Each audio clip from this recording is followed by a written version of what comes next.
स्वामिनंदन जय सुखकंदन दूरत निकंदन जय जगवंदन त्रिशलानंदन जय जगवंदन त्रिशलानंदन।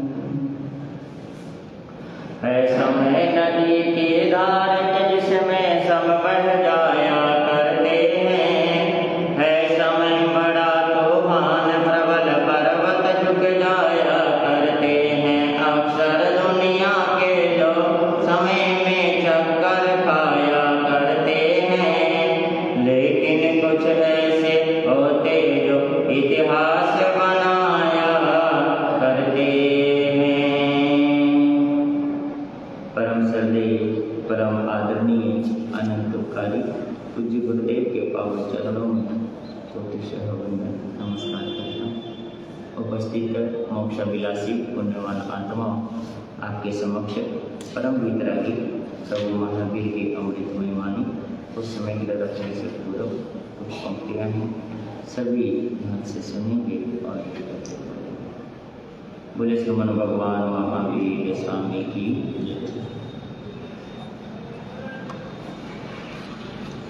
कोई चरवाहा गाए नदिया के तीर, तेरी मेरी जिंदगी धुएं की लगी।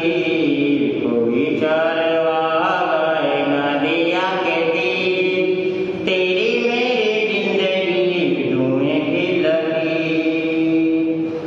बने बने लोगों की कहानियां बनी, राजा महाराजा राजधानियां बनी। बने बने लोगों की कहानियां बनी, राजा महाराजा राजधानियां बनी। धरती से उठेगा कैसे कैसे वीर, धरती से उठेगा कैसे कैसे वीर। तेरी मेरी जिंदगी धुएं की लगी। कोई चरवाहा गाए नदिया के तीर, कोई चरवाहा गाए नदिया के तीर, तेरी मेरी जिंदगी धुएं की। सपना जो टूटना है टूटेगा जरूर, अपना जो रूठना है रूठेगा जरूर। सपना जो टूटना है टूटेगा जरूर, अपना जो रूठना है रूठेगा जरूर। होने के ना आगे चल कैसे तकदीर, होने के ना आगे चल कैसे तकदीर। तेरी मेरी जिंदगी धुएं की लगी।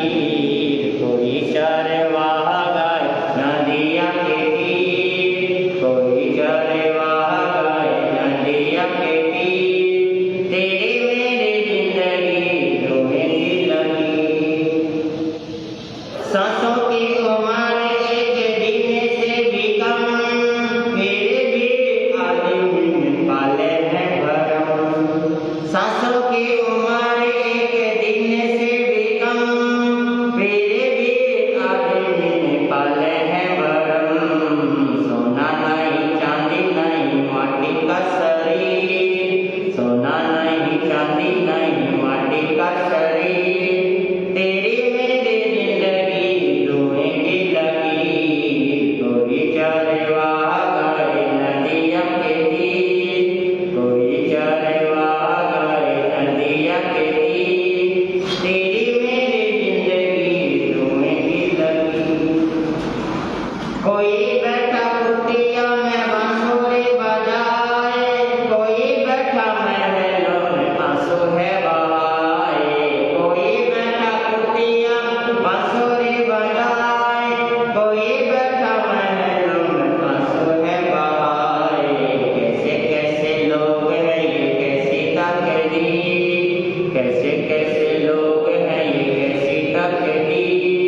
तेरी मेरी जिंदगी धुएं की लगी।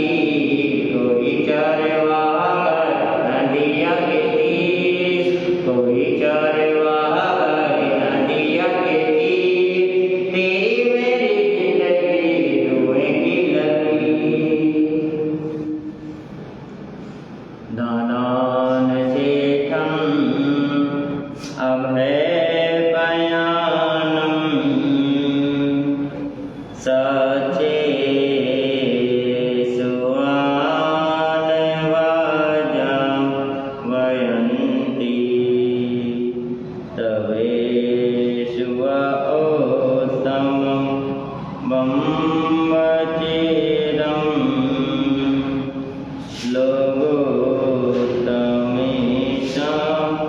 मणिनाय भूते।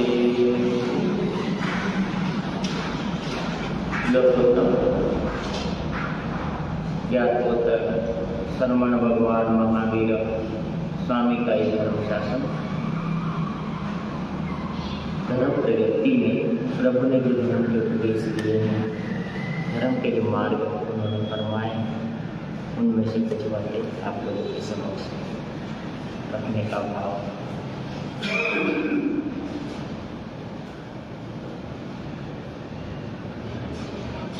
आज जो है एक बात अपने याद शब्द है जिसका नाम है कषाय। एक शब्द है जिसका नाम क्या है? कषाय। आज व्यक्ति की शारीरिक क्षमता, व्यक्ति की शारीरिक ताकत कम होती जा रही है और कषाय धीरे धीरे क्या होता जा रहा है? बढ़ता जा रहा है। कषाय क्या चीज होती है?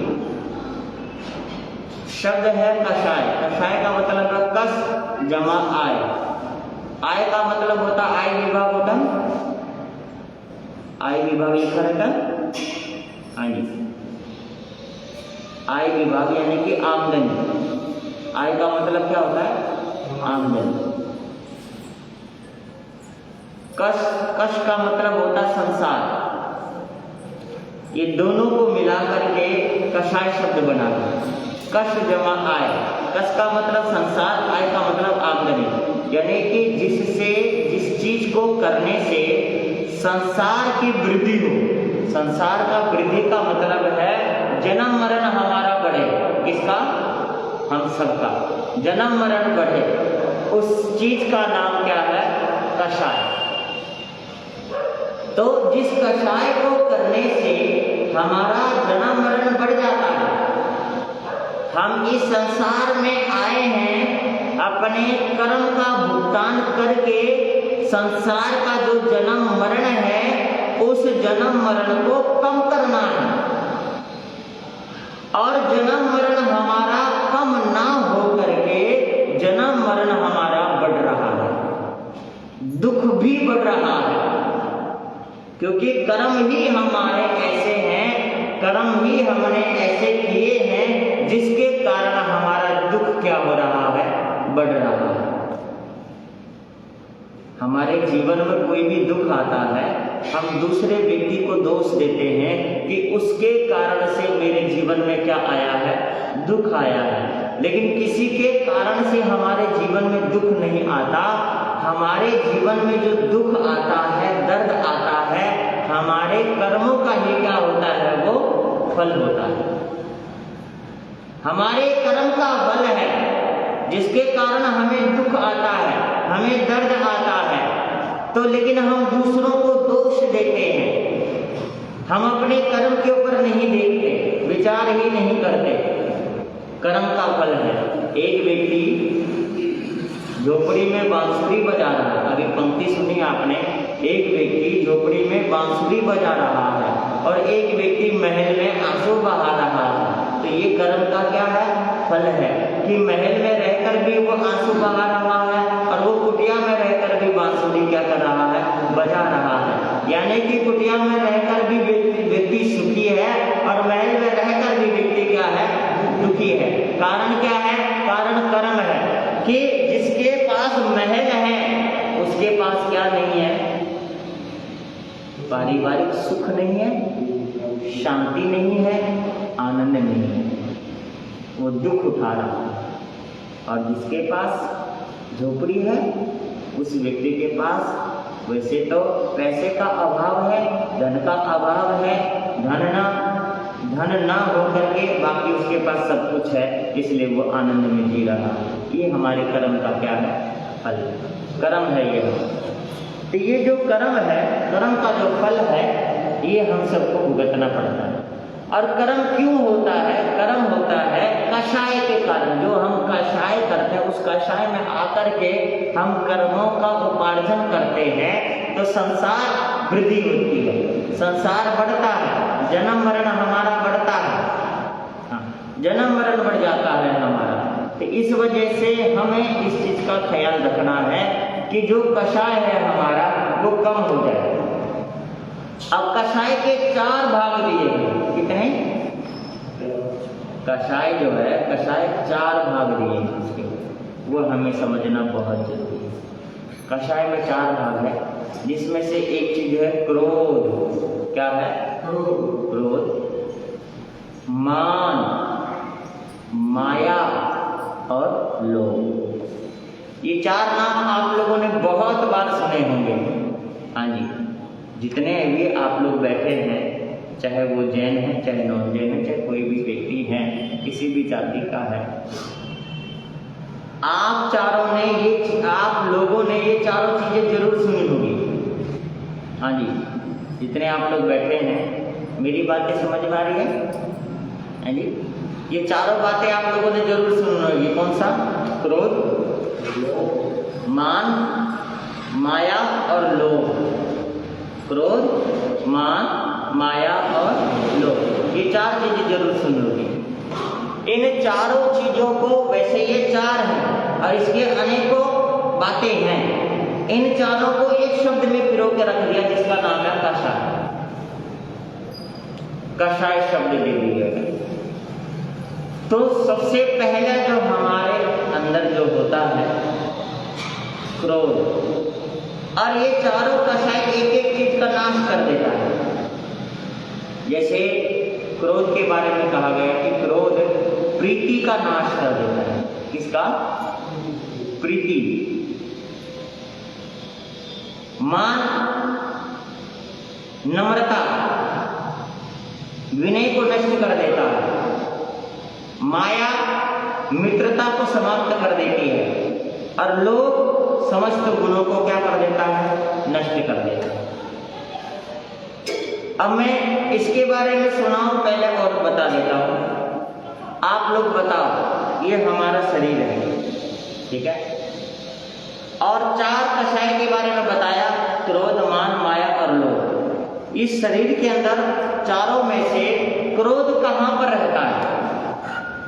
हमारे शरीर के कौन से हिस्से में क्रोध रहता है?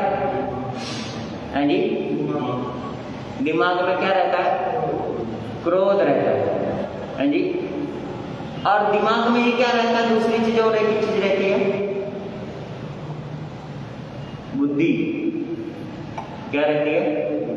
बुद्धि, है ना?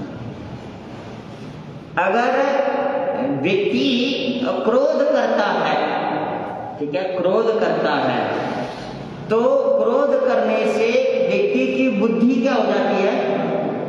बुद्धि नष्ट हो जाती है। इसलिए क्रोध कहाँ रहता है? हाँ जी,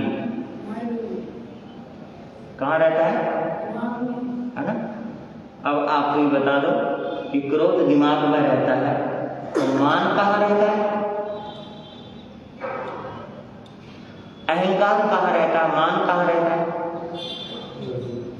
है जी, वो भी दिमाग में रहता है। नहीं, दिमाग में एक ही चीज, सारी चीजें दिमाग में नहीं रहता ना।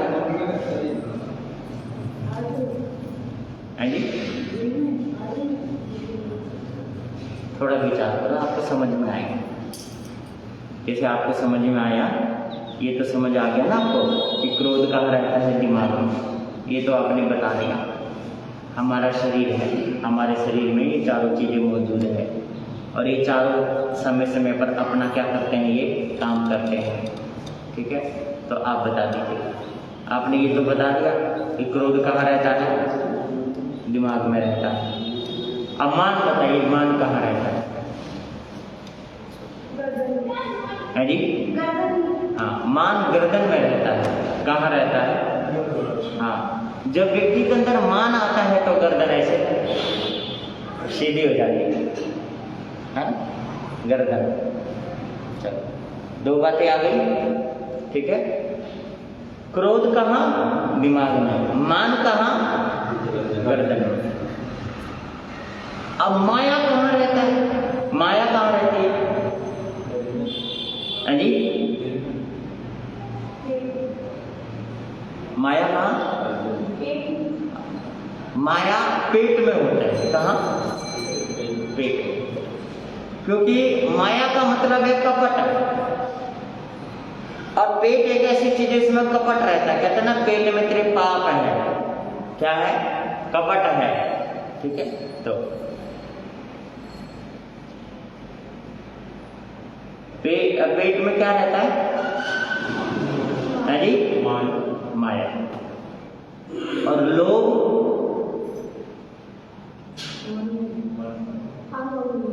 हाँ जी? लोभ एक ऐसी चीज है संपूर्ण शरीर में समाया हुआ होता है। इसलिए यहां पर चर्चा देखिए, क्रोध प्रीति का नाश कर देता है, मान विनय को नष्ट कर देता है, माया मित्रता को समाप्त कर देती है, और लोभ समस्त गुणों को नष्ट कर देता है, समस्त गुणों को। अब आपको आगे समझा रहा हूं, व्यावहारिकता में भी लेके चलेंगे और आध्यात्मिकता में भी लेके चलेंगे, सारी तरीके से इसको समझने का प्रयास करेंगे। सबसे पहले हम लेते हैं क्रोध। क्रोध एक अग्नि है। क्या है? अग्नि। और बुद्धि क्या है? शीतलता है। क्या है? शीतल।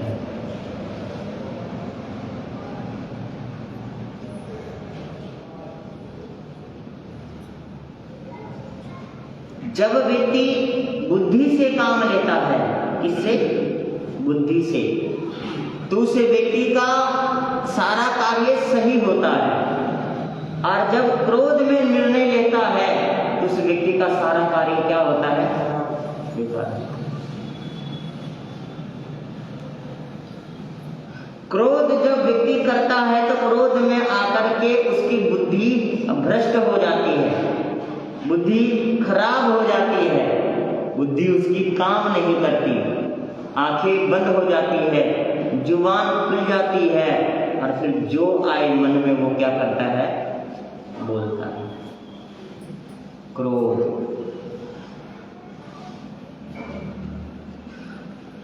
आप लोगों में से कितने ही व्यक्ति ऐसे हैं जो ये भी कहते हैं कि महाराज मेरे को क्रोध बहुत आता है, और कुछ व्यक्ति ऐसे हैं जो ये कहता है कि मेरे को क्रोध का कोई उपाय बताओ। और कोई व्यक्ति ये कहता है कि मेरे को क्रोध आता नहीं है, क्रोध आता भी है तो गलत बात पे क्रोध आता है। आप लोगों में से बताओ, गलत बात पे क्रोध किसको आता है? जी, है ना? आप लोगों में से ऐसे व्यक्ति हैं, अगर उनको ये समझाया जाए कि भाई क्रोध नहीं करना चाहिए, तो कोई व्यक्ति कहता है कि महाराज मेरे को क्रोध नहीं आता वैसे तो, लेकिन गलत बात पे क्रोध मेरे को आता है। तो गलत बात पे क्रोध आता तो ये बता दो, अच्छी बात पे किसको क्रोध आता है? अब आप बताओ, अच्छी बात पे किसको आता है क्रोध? सबको कौन सी बात पे आता है? गलत बात पे क्रोध आता है। तो अच्छी बात पे तो क्रोध किसी को आता ही नहीं, और क्रोध आया ही नहीं। और क्रोध से प्रीति का नाश हो जाता है। मैंने आपको बताया, आप नोट कर लेना, क्रोध से प्रीति का, किसका? प्रीति का। प्रीत जो आपसी प्रेम है परिवार में, पति पत्नी का, भाई बहन का, पड़ोसी का, है ना, पिता पुत्र का, है ना, माता और पुत्री का जो प्रेम है, वो क्रोध में आकर के जो प्रेम है, जो प्रीत है, वो जल करके क्या हो जाता है? राख हो जाता है। क्रोध में आकर के प्रीत क्या हो जाती है, खत्म हो जाती है। और इसीलिए रहीम जी ने एक बात कही है, रहीम जी का नाम सुना है ना, रहीम जी संत हुए हैं, एक रहीम जी ने एक बात कही, एक विचारक हुए हैं, एक दार्शनिक हुए हैं रहीम जी। और उन्होंने क्या कहा है कि रहीमन धागा प्रेम का मत तोड़ो चटकाए, टूटे पर जुड़े नहीं, जुड़े तो गांठ पड़ जाए, गांठ पड़ जाती है। कि प्रीति की जो धागा है उस धागे को कभी तोड़ना नहीं चाहिए, और टूट गया तो फिर वो जुड़ेगा नहीं। इसलिए और प्रीति का धागा टूटता कैसे है, क्रोध की अग्नि से। किससे, क्रोध की अग्नि से। आप लोगों में से कितने बैठे हैं, क्रोध सबके अंदर भरा पड़ा है, क्रोध सबके अंदर है, हमारे अंदर भी है, आपके अंदर भी है, सबके अंदर क्रोध है। लेकिन ये जरूर समझना चाहिए कि क्रोध तो हमेशा के लिए घातक सिद्ध हुआ है और घातक सिद्ध होता है। क्रोध कभी भी किसी के लिए फायदेमंद होता ही नहीं। क्रोध एक ऐसी चीज है कि अगर क्रोध किया जाए किसी पर तो उसका नुकसान, और क्रोध अगर मन में रखा जाए तो उसका नुकसान। अब क्या करें, या तो क्रोध निकाला जाए या क्रोध को पिया जाए। अगर निकालेंगे तो सामने वाले को नुकसान, और पिएंगे तो खुद को क्या है, नुकसान, दोनों तरफ से नुकसान। तो फिर क्या किया जाए बताओ, या तो व्यक्ति क्रोध पी ले, मनमान के रह ले, या फिर सामने वाले के ऊपर निकाल दे। क्या करे, इसके लिए सीधा सा हिसाब दिया है कि क्रोध करना ही नहीं है, ना क्रोध को पीना है और ना ही क्रोध को करना है, दोनों में से कुछ नहीं करना। क्यों नहीं करना, मैं बताता हूं। क्रोध इसलिए नहीं करना कि क्रोध करने से जब हम पीते हैं क्रोध को, अंदर रख लेते हैं क्रोध को, तो क्रोध से क्या होता है कि अंदर जो हम पानी भी पीते हैं, दूध पीते हैं, खाना खाते हैं, तो उस क्रोध से पानी भी पित्त बन जाता है और दूध भी पित्त बन जाता है, भोजन का रस भी पित्त बन जाता है, और वो पित्त से समय समय पर हमारे अंदर ताप चढ़ता रहता है, और उस पित्त से अंदर ही अंदर जहर बनता रहता है, अंदर ही अंदर जहर बनता रहता है, और हमारे शरीर में कभी न कभी फोड़े फुंसी के माध्यम से वो बाहर आता रहता है। अब फोड़े फुंसी जो लोगों के अंदर निकलते हैं, तो उस फोड़े फुंसी की लोग दवाई तो लगाते हैं, कभी क्रीम ले आएंगे, कभी पाउडर ले आएंगे, कभी गोली ले आएंगे, कभी होम्योपैथी की, कभी एलोपैथी की, आयुर्वेदिक, कि मैं सुंदर दिखूं, मेरे शरीर पर दाने निकल आए हैं। लेकिन उस व्यक्ति के अंदर ये नहीं समझ में आता है कि तेरे अंदर जो क्रोध है उसको शांत कर ले, सारा कुछ क्या हो जाएगा, हाँ जी, शांत हो जाएगा अपने आप ही। दाने की जरूरत नहीं, क्रीम पाउडर की जरूरत नहीं है, कुछ भी लगाने की जरूरत नहीं, चेहरा तेरा साफ नजर आएगा। लेकिन अब चेहरा साफ नजर आने के लिए आपके क्रोध को क्या करना है, शांत करना है। क्रोध खत्म करने की बात नहीं कर रहा हूं मैं क्रोध को शांत करने की बात कर रहा हूं, कि क्रोध आपका खत्म नहीं होगा, हमारा भी नहीं होगा, आपका भी नहीं होगा, क्योंकि क्रोध खत्म नहीं होता कभी भी। क्योंकि क्रोध अगर खत्म हो गया तो आपके शरीर में से जो जठरा अग्नि है, जो हजम करने की जो अग्नि है, जो आपकी ताकत है, वो बिल्कुल ही क्या हो जाएगी, खत्म हो जाएगी। क्रोध हमारी ताकत है, क्रोध जो है वो ताकत है, शारीरिक क्षमता है, वो खत्म नहीं किया जा सकता, क्योंकि खत्म हो गया तो शरीर भी हमारा क्या हो जाएगा, खत्म हो जाएगा, शरीर में ताकत नहीं रहती। लेकिन हाँ, उसको क्या कर सकते हैं आप, है जी, शांत, सिर्फ शांत। कैसे करेंगे शांत,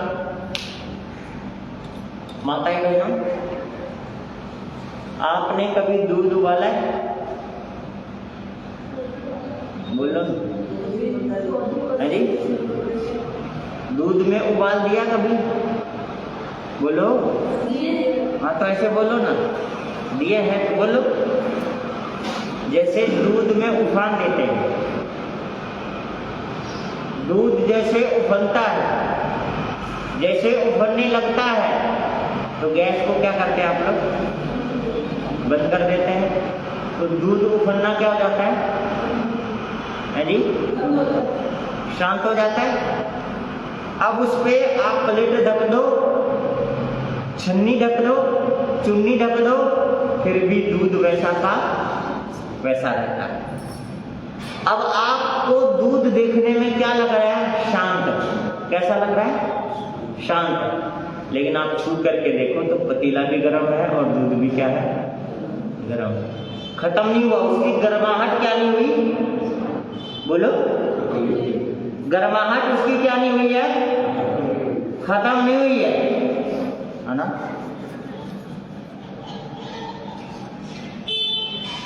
ध्यान देना आप सभी कि उसकी जो गर्माहट है खत्म नहीं हुई है, लेकिन उसकी उफान जो है वो शांत हो गया है। इससे कह सकते हैं कि दूध क्या है? शांत है। ऐसे ही हमारे शरीर की गर्माहट कभी खत्म नहीं होनी चाहिए, क्योंकि ब्लड गर्म होता है हमेशा, सर्दी में भी गर्मी में भी गर्म रहता है। ये ब्लड अगर ठंडा पड़ गया तो खत्म हो जाएंगे हम। ये गर्माहट रहेगी, इसके अंदर रहना चाहिए, ये हमारी ताकत है, परंतु इसमें उफान नहीं आना चाहिए। क्या नहीं आना चाहिए? उफान नहीं आना चाहिए। उफान नुकसान देता है।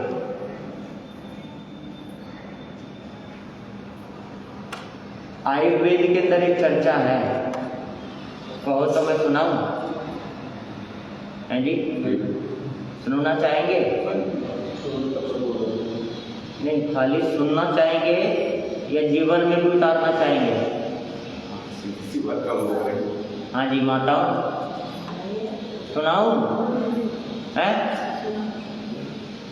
कहते हैं पैर गरम, आयुर्वेद के अंदर चलता है पैर गरम पेट नरम। कैसा?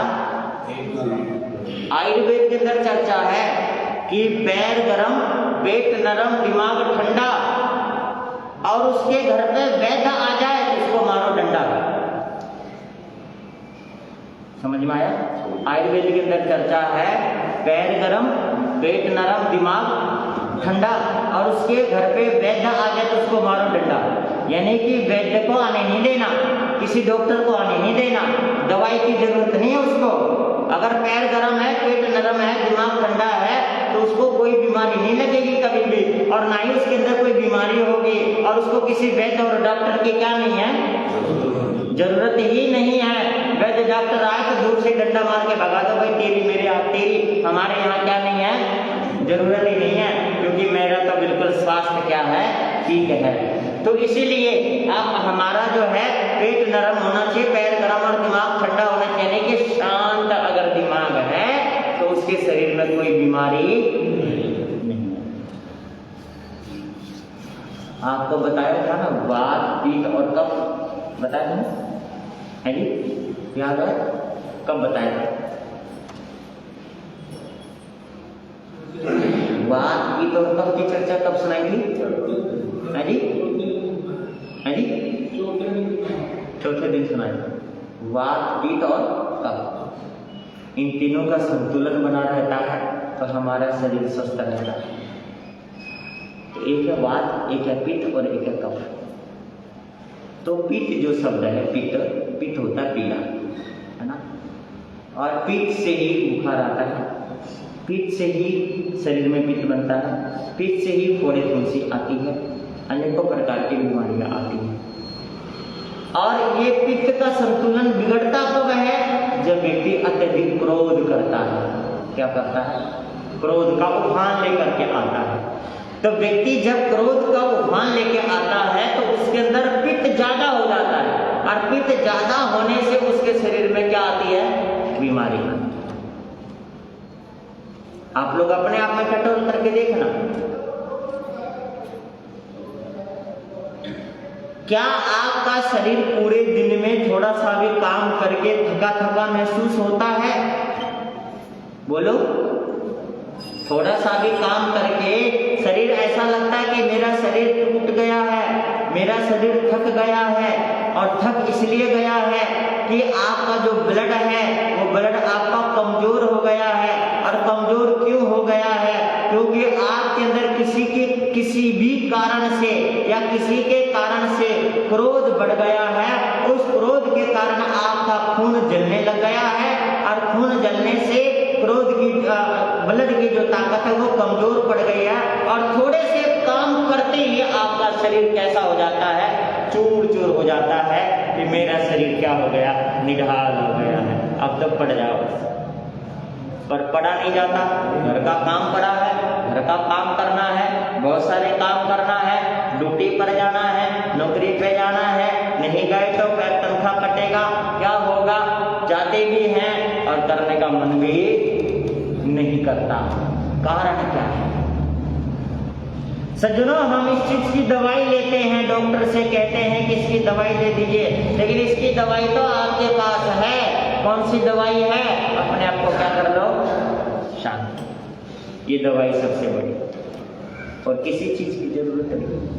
क्रोध बढ़ रहा है, हम सबका क्रोध बढ़ रहा है। प्रतिदिन क्या बढ़ रहा है? क्रोध बढ़ रहा है।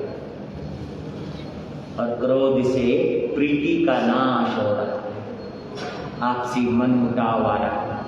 घर में 4 सदस्य, चारों की बनती नहीं है जी। घर में कितने सदस्य? 4, और चारों की क्या नहीं होती?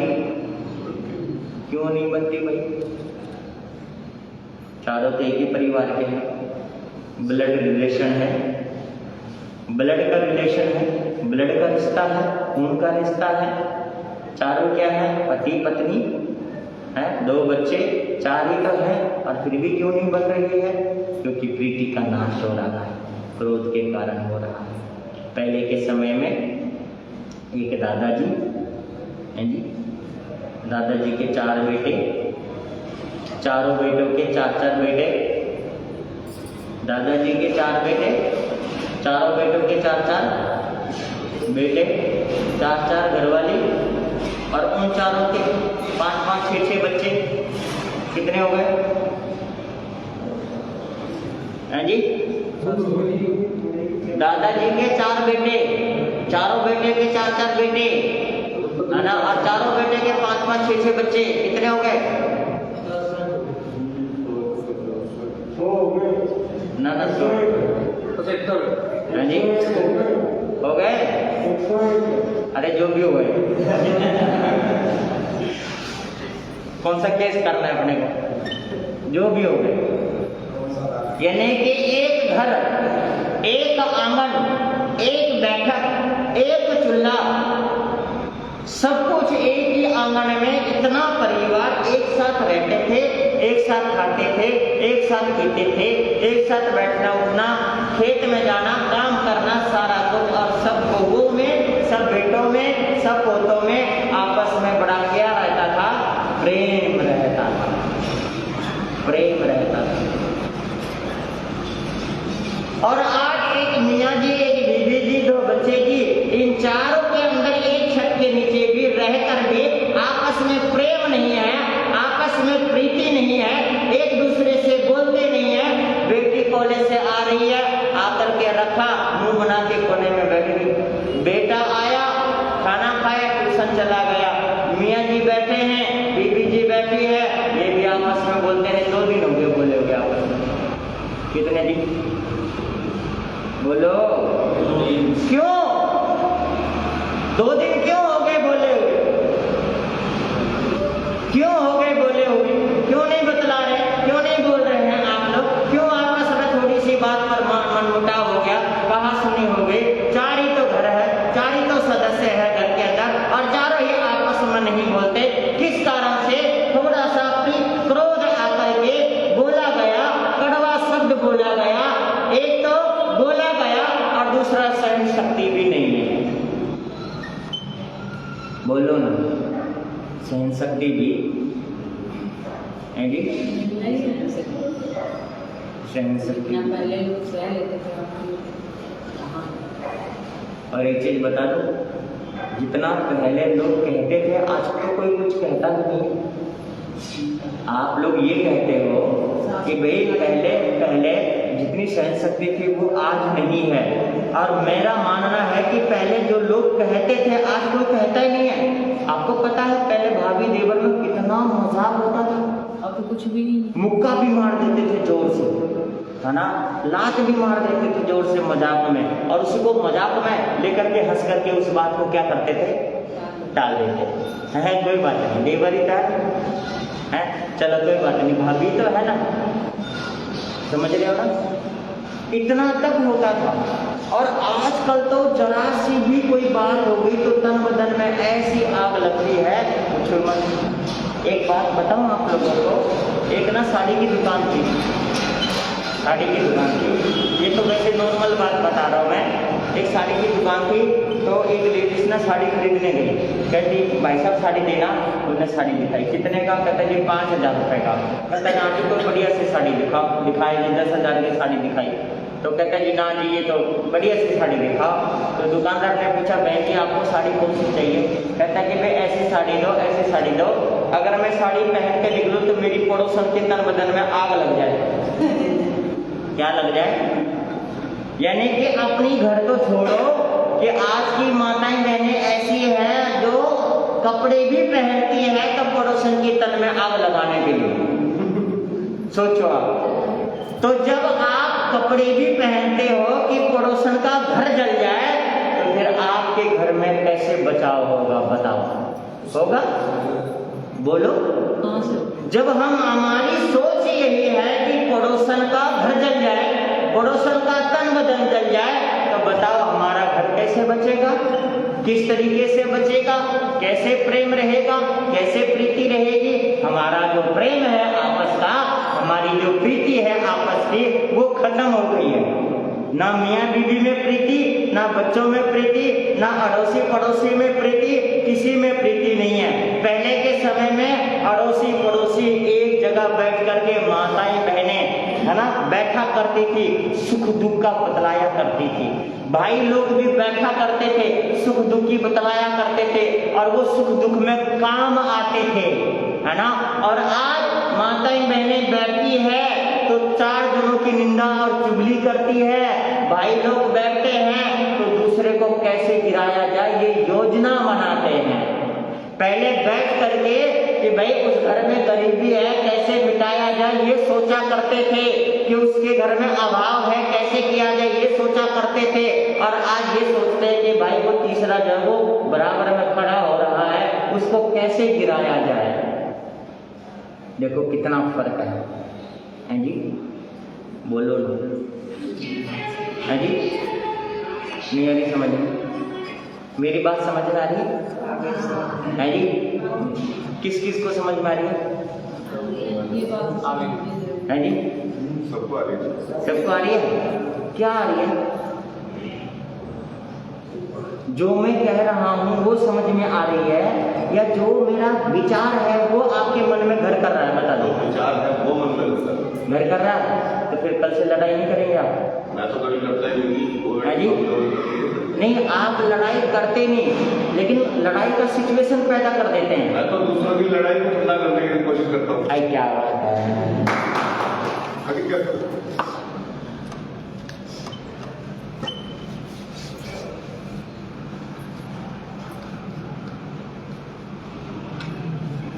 क्रोध बड़ा खतरनाक चीज है, चाहे किसी के जीवन में भी हो, बस ये चीजें हमेशा है। आपने वो देखा किसी लकड़ी में घुन लग जाता है, देखा कभी आपने? वो घुन क्या करता है धीरे धीरे, किसको? लकड़ी को, है ना। ऐसे ही अगर दिमाग में क्रोध रहता है ना तो धीरे धीरे बुद्धि को नष्ट कर देता है। बस इतनी सी बात मान लो कि धीरे धीरे बुद्धि को क्या करता है, नष्ट कर देता है। बस ये बात आज नोट कर लेना, बस इतनी सी बात, बाकी फिर बातें कल कर लेंगे, समय हो गया है। और आप सभी जो है समय का ध्यान रखेंगे। कल रविवार है ना, बच्चे स्कूल जाने लग गए हैं तो कल रविवार है, बच्चों की छुट्टी है। जितने भी यहाँ बैठे हैं सब अपने अपने बच्चों को कल लेकर जाएंगे प्रवचन में, ठीक है।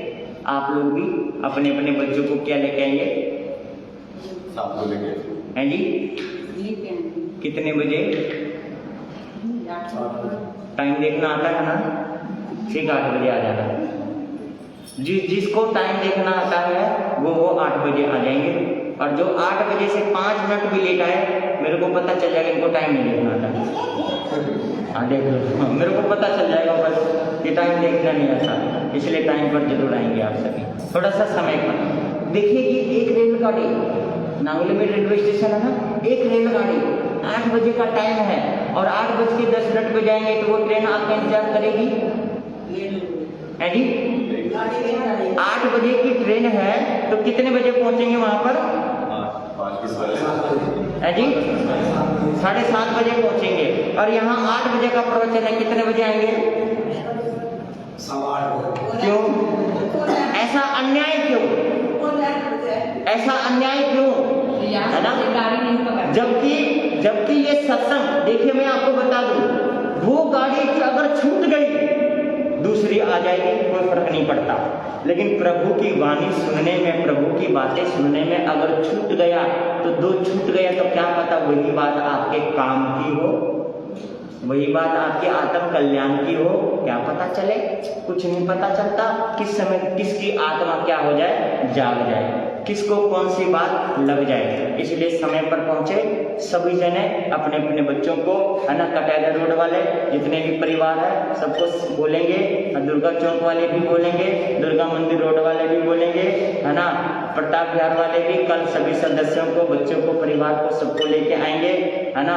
बिजली वाले भैया जी भी सबको लेके आएंगे, अपने घर के सभी सदस्य को। ठाकुर साहब भी अपने बच्चों को, परिवार को सबको लेके आएंगे।